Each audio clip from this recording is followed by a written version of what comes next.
এর আগের ব্লগটা তো মুরুগুমা থেকেই শেষ করেছিলাম, আবার এই ব্লগটা মুরুগুমা থেকেই শুরু করছি।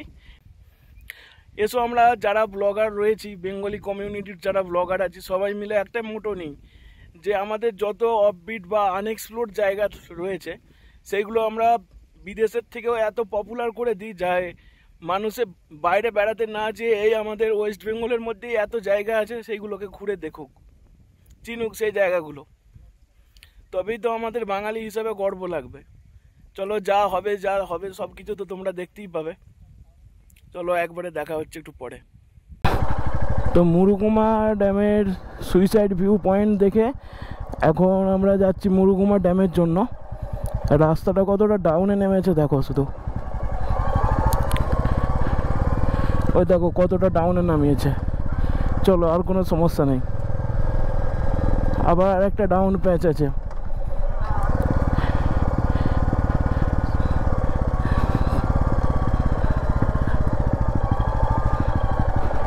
এই সময় ক্লাচ কেউ ধরবে না, শুধু ইঞ্জিন ব্রেকিং করবে। যদি ডাউনে নামতে হয় সব সময় ইঞ্জিন ব্রেকিং নেবে। আর প্যাচ আছে কি জানি, দেখা যাবে, থাকলে তো কোনো চাপই নেই। এই দেখো রাস্তাটা কত সুন্দর নিচের দিকে নেমেছে, আর দুধারের এইরকম সিনিক বিউটি।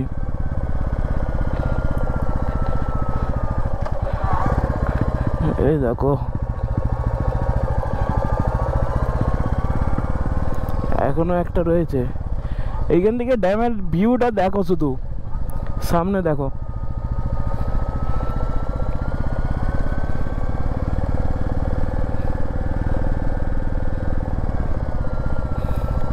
নেমে নেই এই প্যাচগুলো, ডাউনের প্যাচগুলো, তারপর তোমাদের সঙ্গে কথা হচ্ছে।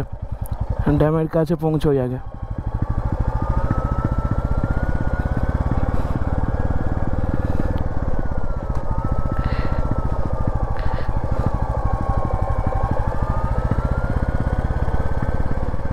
উপর থেকে তো তোমাদের ভিউ দেখিয়েছি, তবুও যাবার আগে একবার নিচ থেকে ভিউটা দেখে নাও তোমরা। মুরুগুমা ড্যামের খুব সুন্দর ভিউ। এই দেখো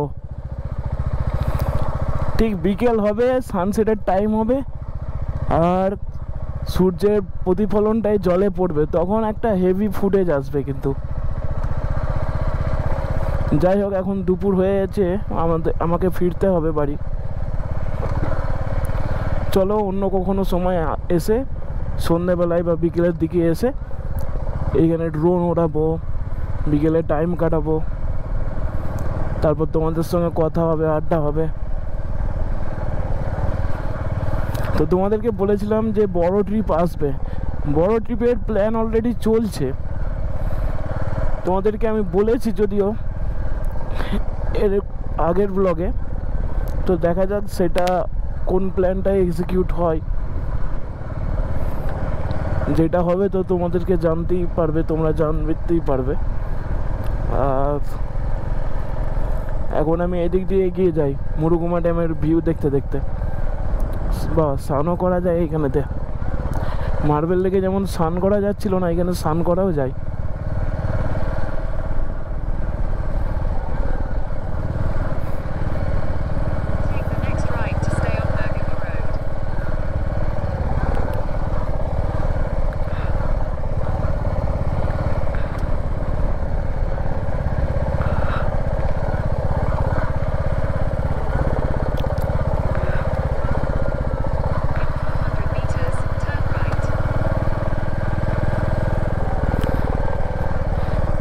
যাই হোক, পুরুলিয়াতে বেশ কয়েকটা ড্যাম রয়েছে, তার মধ্যে কিন্তু মুরুগুমা ড্যামের এরিয়াটাই সব থেকে বেশি। তোমাদের কি মনে হয় কমেন্ট বক্সে কমেন্ট করে জানিও। আর কথা কিছু বললাম না, মোটো ব্লগিং সেটআপেই একদম কথা বলতে আরম্ভ করলাম, তার জন্য কিছু মনে করো না তোমরা।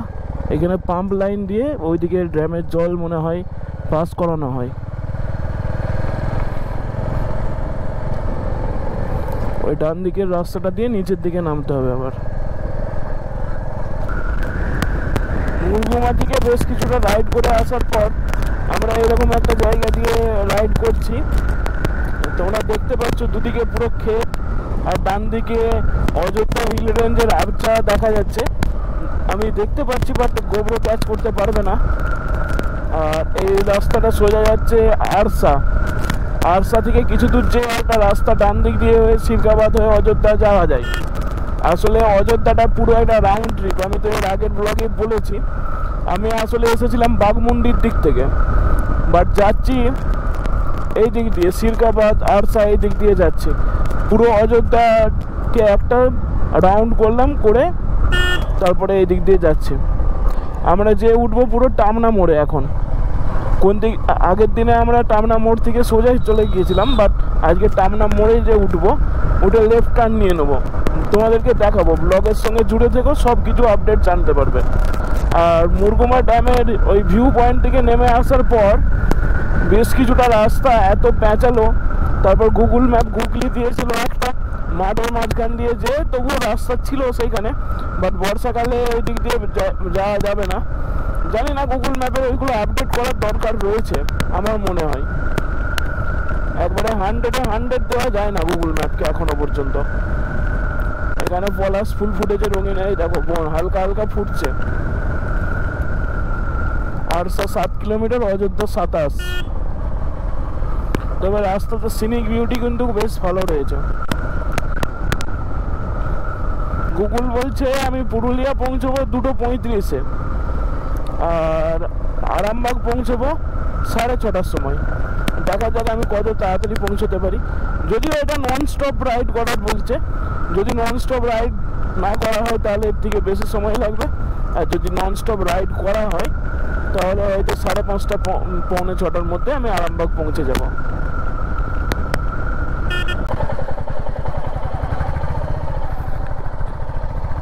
এই একটা মোড় দেখতে পেলে, এটা মনে হয় অযোধ্যা পাহাড় যাবার মোড়। এটা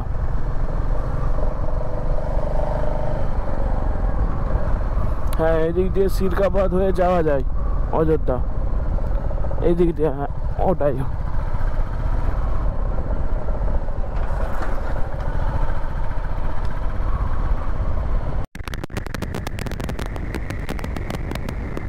কিছুক্ষণ আগে আমি অযোধ্যা পাহাড় এই দিক দিয়ে সিরকাবাদ দিয়ে যাওয়ার মোড়টা পেরিয়ে এলাম। আমার থেকে জাস্ট হয়তো 500 মিটার আগে হবে, ডুবে যেয়ে ডান দিকে চলে যাচ্ছিল। তো ওই দিক দিয়ে গেলেও তোমরা অযোধ্যা পাহাড় যেতে পারবে, আর পুরো অস্পষ্ট ভাবে অযোধ্যা পাহাড়ের রেঞ্জ দেখা যাচ্ছে। গোবরো কাজ করতে পারবে না। আমি আবার তাই টারমাক রোডটার মজা নিই, আর তোমাদেরকেও এনজয় করাই সঙ্গে সঙ্গে। রাস্তা একটা মাখনের মতো রাস্তা পুরো, একবারে বলে না তেল চকচকে রাস্তা। শুধু জায়গায় জায়গায় 2-1টা বাম্পার, কয়েকটা ব্লাইন্ড বাম্পারও আছে। শুধু জায়গায় জায়গায় 2-1টা বাম্পার, আর কিছু না। এটা কোন জায়গা? লক্ষ্মণপুর। ও, তাহলে তো টামনা মোড় চলেই এলাম। আর একটুখানি, আর হয়তো 12-13 কিলোমিটার হবে এখান থেকে। চলো একবারে টামনা মোড়ের কাছে যেয়ে তোমাদের সঙ্গে কথা বলবো। আপাতত আমি এই রাস্তাটা এনজয় করতে থাকি।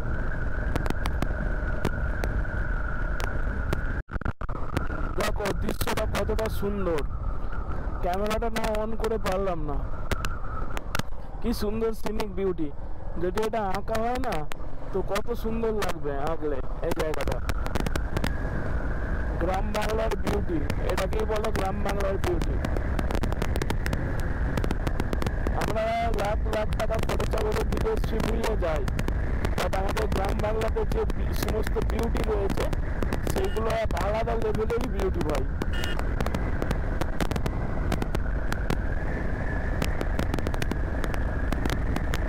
এই দেখো, আমি যদি কিছু কথা নাও বলি না, তাহলে তোমরা এই ভিউটা দেখলে আনন্দ পাবে।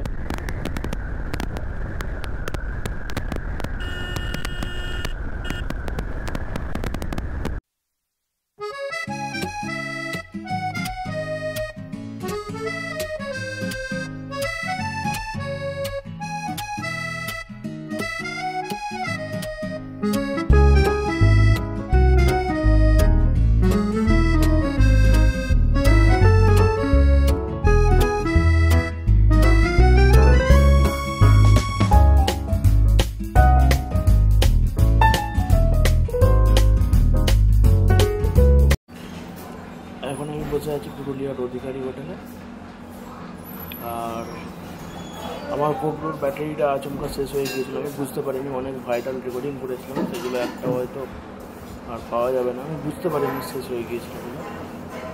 তো নতুন করে আবার ব্যাটারি লাগিয়েছি। ওয়েদার ফোরকাস্ট বলছে যে বৃষ্টি পড়বে। আমি এখানে লাঞ্চ করবো, করে দেখি যদি বৃষ্টি পড়ে তো তাহলে দাঁড়াতে হবে, নাহলে এখান থেকে লাঞ্চ করে ননস্টপ বেরিয়ে যাওয়ার ইচ্ছা রয়েছে। তার আগে ফিউল আপ করতে হবে বাইকে। লাঞ্চের অর্ডার দিয়েছি, আসুক, তখন লাঞ্চ করি, দেখা যাক যেমন অবস্থা তেমন ব্যবস্থা করা যাবে। লাঞ্চ চলে এসেছে। লাঞ্চ আছে ভাত, স্যালাড, ডাল, একটা ভাজা, পাঁপড় ভাজা, একটা মিক্স ভেজ, একটা আলু পোস্ত, আর এই হলো চাটনি। আপাতত লাঞ্চ করি। এগ খেলতে অর্ডার দিয়েছিলাম, এগটা এখনও আসেনি, তো আসুক। একদম আমি লাঞ্চ করে নিয়ে একদম মোটো ব্লগিং সেটাতে গিয়ে কথা বলবো। বেরিয়ে পড়লাম অধিকারী হোটেল থেকে এবং পুরুলিয়া যেটা টাউন সেটা ছেড়ে দিলাম। তো আমি এখন এগোবো আরামবাগের দিকে। দেখতে পাচ্ছ তোমরা হালকা হালকা বৃষ্টি পড়ছে। আর আমার গোপ্রোতে কিন্তু মিডিয়ান মোড নেই, বাট আমার ওই যেটা বলে ব্লু ট্যাগটাও আমার কাছে এই মুহূর্তে নেই।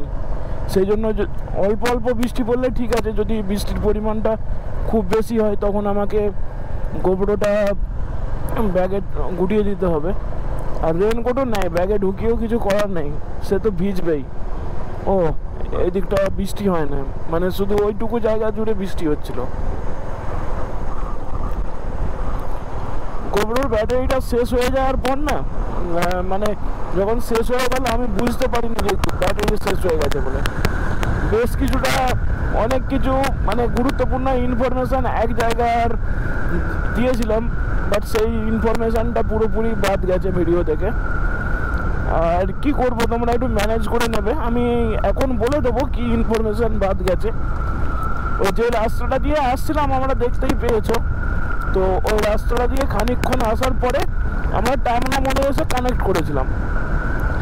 আর টামনা মোড় থেকে গতকাল রাত্রেবেলায় যখন গিয়েছিলাম তখন টামনা মোড় থেকে সোজা গিয়েছিলাম, আর এখন আমরা টামনা মোড়ে এসে কানেক্ট করেছিলাম। এই হচ্ছে বিষয়। আর আমার ফিউল আপ করতে হবে, লো ফুয়েল ইন্ডিকেটর দেখাচ্ছে। কি আর করার, এখন নয়, হুড়া অবধি যাই, চলে যাবে। ওইখানে একটা ইন্ডিয়ান অয়েলের পেট্রোল পাম্প রয়েছে, বেশ ভালো ওইখানে। চলো, আর আপাতত এখন এই রাস্তাটা তো আগের ব্লগে আসার সময় দেখিয়েছি, আর বেশি কথা বাড়াচ্ছি না। এই হুড়া পেট্রোল পাম্প থেকে পেট্রোল নিয়ে আমি এখন এগিয়ে যাচ্ছি বাঁকুড়ার দিকে, তারপর আরামবাগ।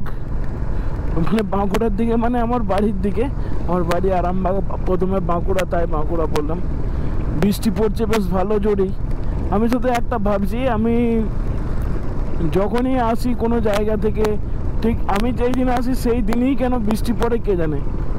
এখন থেকে আর কিছুটা দূর যাওয়ার পর আর কিচ্ছু থাকবে না, আমাকে কোথাও দাঁড়িয়ে এই গোপ্রোটাকে ব্যাগের মধ্যে পুরে নিতে হবে। আমি ভিজলেও কোনো চাপ নেই, গোপ্রো না ভিজুক। এটা এখানে একটা দাঁড়িয়ে